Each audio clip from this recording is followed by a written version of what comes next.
대통령도 할 수 없는 일인데 감히 제가 어떻게 그런 말을 한다는 것입니까? 이치에 닿지 않는 말을 가지고 사람을 이렇게 몰약해서는 안 됩니다.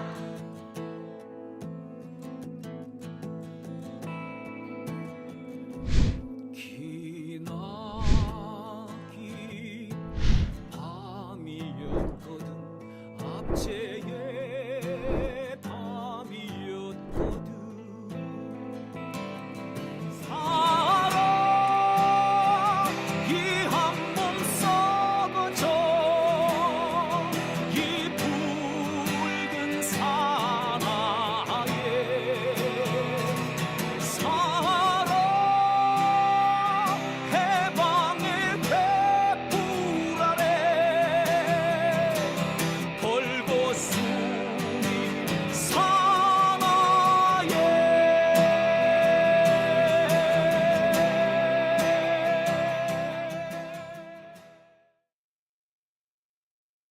네, 오밤중의 뉴스 함께하고 계신 지금 시각이 12시 6분을 지나고 있습니다. 참 어처구니가 없죠. 예, 노무현 대통령의 말씀이 참 요즘 다시 한번 이렇게 들으니까 더 울컥하네요. 국유화와 폐관 그 어떤 대통령도 할 수 없었던 거라고 하는데 자 국유화와 폐관 그거를 지금 윤석열 정권이 하고 있네요. 그렇죠? 야, 참 나라 꼴이 어찌 달라고. 참 이게 자 당시 동아일보가 노무현 대통령 당시 노무현 후보를 비방하기 위해서 노무현이 대통령이 되면 언론기관을 통폐합할 것이다. 국유화 폐관 막 이렇게 할 것이다. 라고 그때 그렇게 떠벌렸어요. 조선일보도 같이. 그래서 오죽했으면 당시 노무현 그 후보가 연설에서 그런 얘기를 합니다. 동아일보, 조선일보는 민주당 경선에서 손을 떼라! 라는 얘기까지 해요.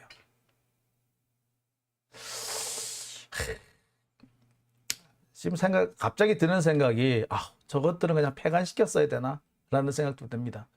자, 만약에, 이번 신앙님 인터뷰를 문제 삼아서 윤석열 정권이 뉴스타파를 폐간시킨다면요, 똑같은 이유로 다음번엔 조중동이 그대로 폐간될 거라는 거 제가 분명히 경고드립니다.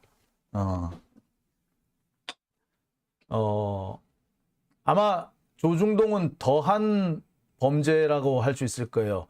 검찰의 조작극에 놀아나서 검찰의 조작극에 함께 공범으로서 가담을 해서 멀쩡한 사람한테 누명을 씌웠다라는 점에서 폐간 사유는 차고 넘칩니다.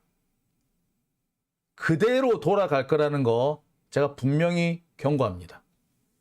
그대로 돌아간대. 자, 두 번째 주제로 넘어가겠습니다. 두 번째 주제는요, 이화영 자필 진술서 얘기입니다. 이재명 혐의를 불라는 검찰의 압박을 받았다라는 대목입니다. 자, 오늘 이화영 전 경기도 평화부지사가 자필 진술서를 재판부에 냈습니다. 그리고 이 진술서는 언론에 공개가 됐습니다. 이 내용을 보면요, 그간 검찰이 이화영 부지사를 얼마나 괴롭혀 왔는지 너무나도 명백하게 드러납니다. 그리고 이화영 지사가 그 어떤 우여곡절을 거쳐서 지금의 자리까지 와 있는지도 명확하게 드러날 겁니다. 저는 이 이화영 부지사의 자필 진술서를 보면서 진짜 끓어오르는 분노를 참을 수가 없었습니다. 조작은 누가 하고 있는 겁니까? 자, 검찰은요, 벌써 이와 같은 짓, 대장동이고 이 대북 송금이고 벌써 대통령 선거 때부터 지금까지 이 일을 벌려고 있지 않습니까? 대장동 사건 결국 어떻게 끝나가고 있습니까? 지금 검찰은요, 이 대장동 사건을 어떻게든 간에 뒤집어 보려고 국면을 전환시키려고 혈안이 되어 있습니다. 그 일환으로 신앙님 인터뷰 조작서를 내세우고 있는 겁니다. 지금까지 김용 부원장의 알리바이가 어떻다는 동, 증언이 어떻다는 동 이런 얘기를 가지고 자꾸 진술을 뒤집으려고 했었는데 불리한 판세를 뒤집어 보려고 했는데 그것이 실패로 끝나니까 결국에는 김만배까지 끌고 들어온 겁니다. 검찰의 조작극이 이렇게 극을 달하고 있는 겁니다. 그리고 이 검찰의 조작극에 지금 언론이라고 하는 것들이 공범으로 뛰어들고 있습니다. 다시 한번 말씀드립니다만 조금만 취재를 해보면 아니라는 것이 명백한데 검찰이 떠버리는 얘기를 그대로 아무런 비판 없이 받아쓰고 있습니다. 그러는 거는 언론이 아니고요. 그런 거는 필요가 없어요. 그런 거는 그냥 검찰 공보관 한 명만 있으면 되는 겁니다. 근데 그거를 왜 똑같은 기사를 반복해서 받았습니까? 그거는 그런 짓을 하는데 똑같은 기사를 그렇게 반복해서 받아 쓰고 있는데 어떻게 그 많은 언론사들이 다 살아남죠? 예, 그 밑바탕에 돈을 깔아주고 있는 게 재벌들이죠. 재벌들은 그런 기사 나와도 눈 하나 깜짝 안 해요. 왜? 나중에 재벌들은 그렇게 이상한 언론사들이 많으면은 걔들도 뭘로 먹고 살 거야? 예, 광고로 먹고 살거든요. 광고 누가 줘? 재벌들이 줘. 즉 자신들의 재벌들의 나팔수가 될 사람들이 그렇게 많다는 걸 의미합니다. 그러니 평소 때는 검찰의 나팔수, 급할 때는 재벌의 나팔수 그렇게 있는 겁니다. 얘들이 과연 언론으로서 자격이 있을까요? 없죠. 없애야 됩니다. 없어져야 합니다.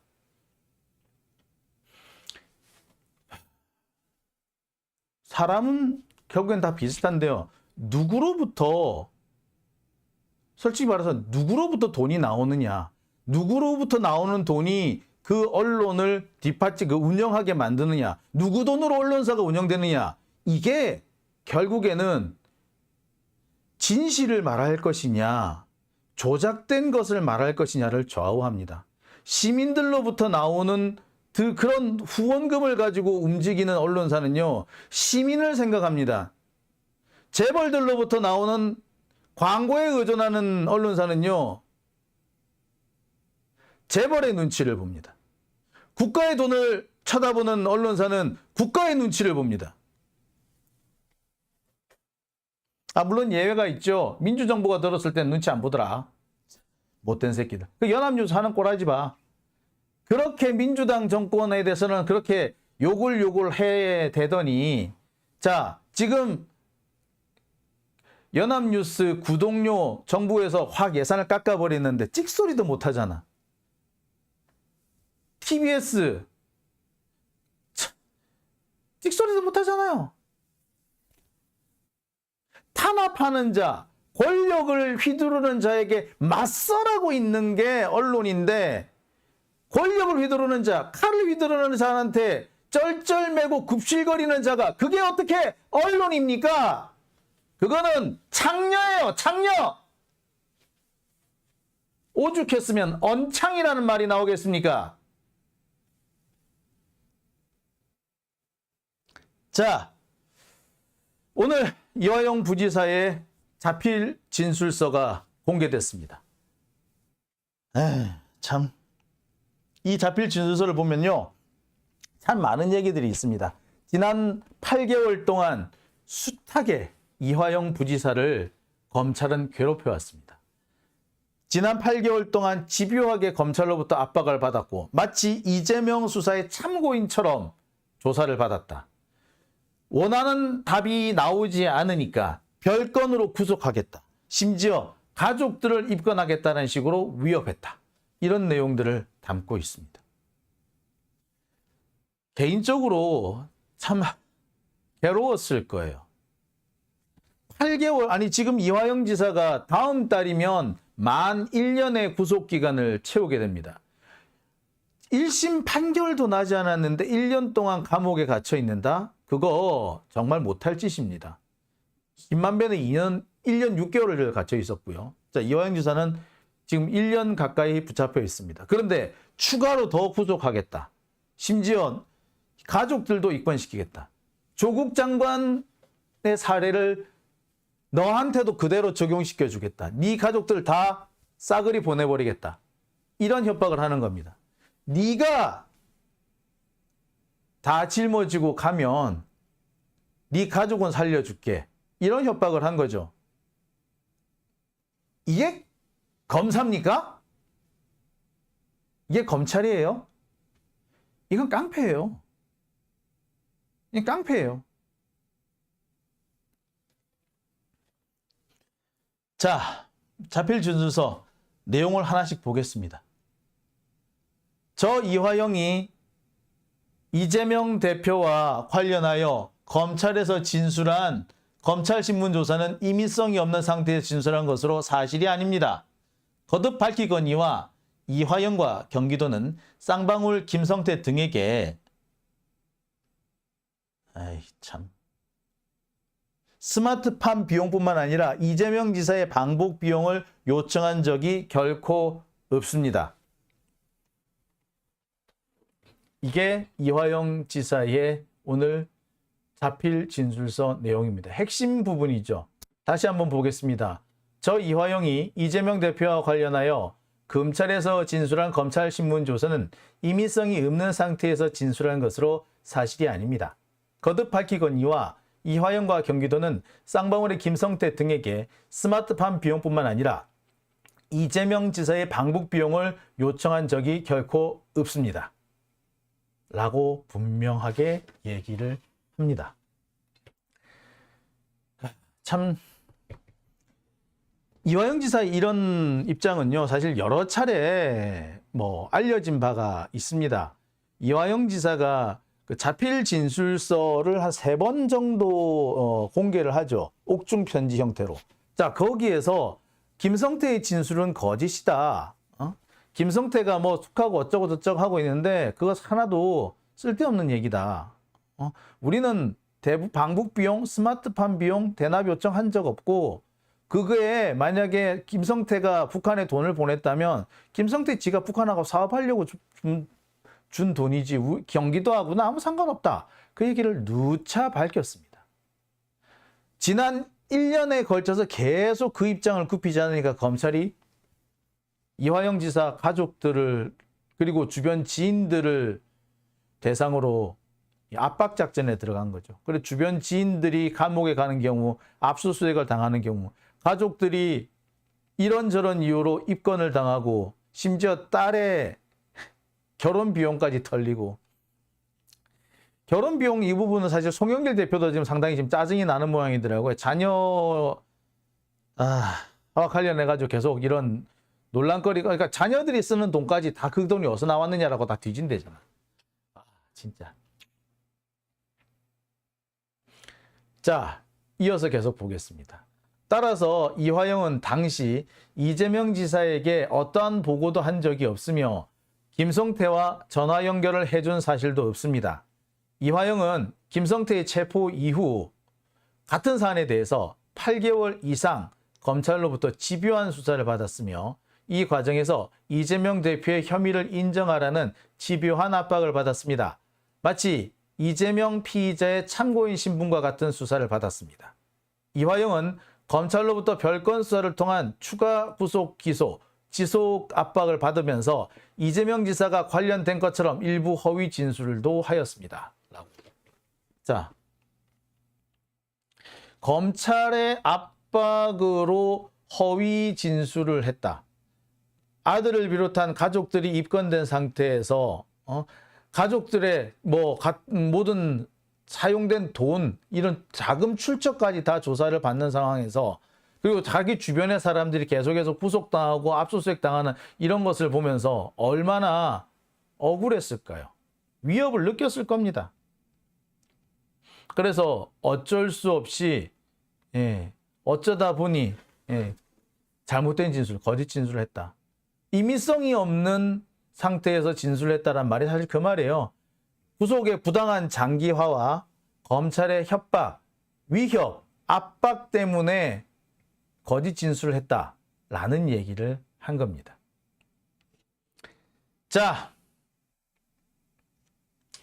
휴지 조각이 된 검찰 진술 조서입니다. 자, 이제 이화영 지사가 이렇게 분명하게 입장을 밝혔기 때문에 앞서서 검찰이 이화영 부지사를 협박하고 압박해서 만들어낸 검찰 진술 조서는 이제 휴지 조각이 됐습니다. 원래는 이 검찰 진술 조서가 옛날에는 증거 능력이 있었어요. 근데 요새는 증거 능력이 없습니다. 검찰에서 진술을 했다고 하더라도 법정에서 다시 진술을 해야만이 증거 능력을 갖습니다. 또는 검찰 진술 조서를 그 진술 조서 제가 인정합니다. 전체 내용을 다 인정합니다라고 법정에서 인정을 해야 돼요. 그리고 그 내용이 법정에 현출이 돼야 되죠. 만약에 검찰 진술 조서를 부인하잖아요. 부인하게 되면은 그와 관련된 내용을 하나하나 다시 법정에서 이 반대 신문을 다 거쳐야만이 그래야지 증거로 인정될지 말지가 결정됩니다. 그런데 이 경우에는 이화영 지사가 그거 나 임의성이 없는 상태에서 진술한 거예요 라고 새로운 진술서를 냈기 때문에 이게 제가 볼 때는 그래요. 법정에 등장할 기회 자체가 사라진 겁니다. 일단 그 입장문을 쓰지 않았다면 어떻게든 간에 어떤 형태로든 간에 법정에 등장해야 되는 상황인데 이게 증거조사라 그러거든요. 증거조사 과정을 통해서 진술한 진술조서 내용이 공개될 수밖에 없는데 자, 이화영 지사가 그거 아니에요. 내가 계속 위협과 협박 당하고 1년 가까이 지금 감옥에 갇혀 있는 바람에 내가 임의성이 없는 상태에서 즉 위협과 협박 때문에 어쩔 수 없이 강요된 진술이었어요 라고 한 거기 때문에 그 진술 조서 자체가 법정에 올라올 수 없는 상태가 돼버린 겁니다. 휴지 조각이 된 거예요. 검찰이 지금까지 이화영 부지사가 이제 변호인 없는 상태에서 국선 변호인을 막 그냥 검찰이 억지로 그냥 떠안겨 놓고 증거 인부 결정을 빨리 하라고 요구했던 게 사실 이 대목입니다. 검찰 진술 조서 이거를 증거로 인정하면은 있는 그대로 법정에 그냥 오게 돼요. 그래서 그걸 가지고 판단을 할 수가 있게 됩니다.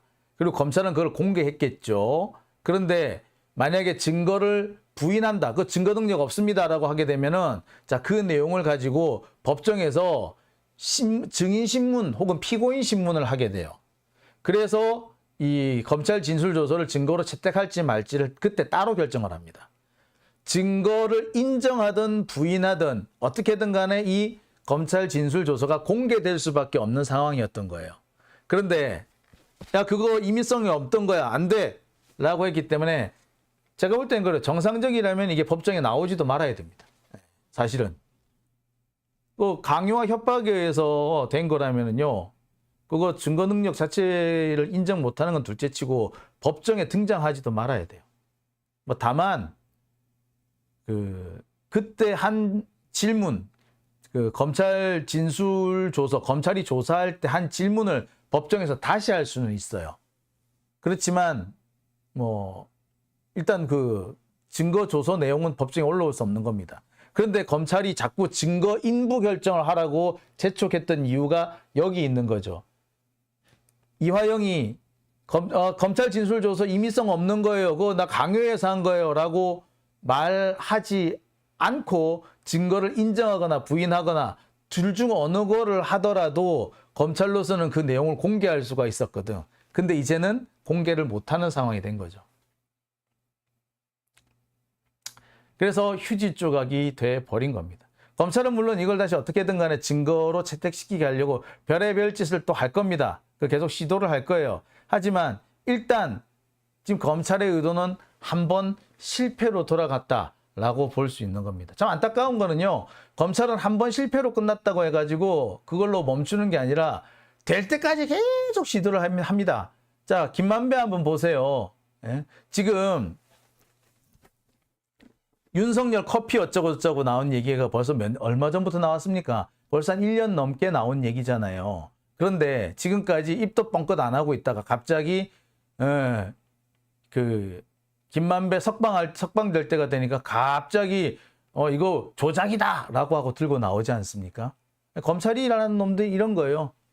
언제든지 조작이라는 둥, 뭐 이런 식으로, 뭐 이렇게 해서, 상황을 뒤집으려고, 반전시키려고 합니다. 그래서 사실 재판이 이렇게 질질 오래 끌면 안 되는 거예요. 검찰이든 변호인이든 증거를 조작할 수가 있기 때문에. 그럴 시간적 여유가 너무 많지 않습니까? 자, 그런 면에서 본다면, 이 재판이라는 것은 이렇게 길게 끄는 거 아닙니다. 사실, 빨리 끝내줘야 되고, 빨리 끝낼 수 있는 상황이 될 때까지는 검찰이 함부로 기소를 해서도 안 돼요. 기소를 해가지고 감옥에 잡아놓고 이렇게 2년씩 재판을 1심을 이렇게 2년씩 끌면 그게 무슨 재판이야 그게. 말도 안 되는 거지. 이게 무슨 재판이야. 말도 안 되는 겁니다. 있을 수가 없는 거예요. 이러니까 맨날 조작기라는 소리가 들리는 거죠. 그렇죠? 자, 세레나님, 저놈들은 앞으로 계속 시도할 겁니다. 계속 시도할 거예요. 자, 자운영님, 이재명님 조사받다가 쓰러지실까 걱정됩니다. 그것도 좀 걱정스러워요. 그죠? 자, 뭐 얘기가 나왔으니 말인데요. 자, 이재명 대표의 이 단식 얘기를 좀 해볼까 합니다. 자, 다음 순서로 넘어갈게요.